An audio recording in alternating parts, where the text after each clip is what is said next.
The crossing. He had made up his mind. He had to do something, or else everything would be lost. He had seen the suffering and the despair of his men, who had endured so much for the cause of freedom. He had seen the strength and the courage of his enemies, who had chased them across the land. He had seen the hope and the expectation of his people, who had trusted him to lead them to victory. He was George Washington, the Commander-in-Chief of the Continental Army, the father of his country, the future President of the United States. He was a man of honor, wisdom, and vision. He was a man of action, determination, and risk.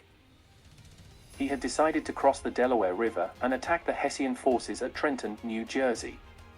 He knew it was a bold and dangerous move, but he also knew it was the only way to change the course of the war. He knew he had to surprise and overwhelm the enemy, who were celebrating Christmas and were not expecting an attack. He knew he had to inspire and motivate his troops, who were tired and demoralized and were not willing to fight. He had gathered his men and his boats and had waited for the right moment. He had chosen the night of December 25, 1776, when the weather was cold and stormy and the river was frozen and choppy. He had divided his army into 3 groups and had assigned them different routes and targets.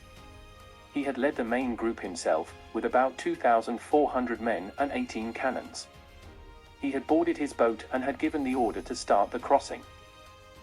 The crossing was hard. The wind was strong and the snow was heavy. The ice was thick and the water was rough. The boats were small and the men were many. The crossing was slow. The time was short and the distance was long. The boats were noisy and the enemy was near. The crossing was heroic. The men were brave and the leader was bold.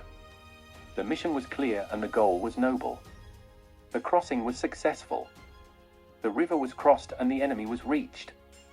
The battle was fought and the victory was won. The crossing was historic. The war was turned and the nation was born.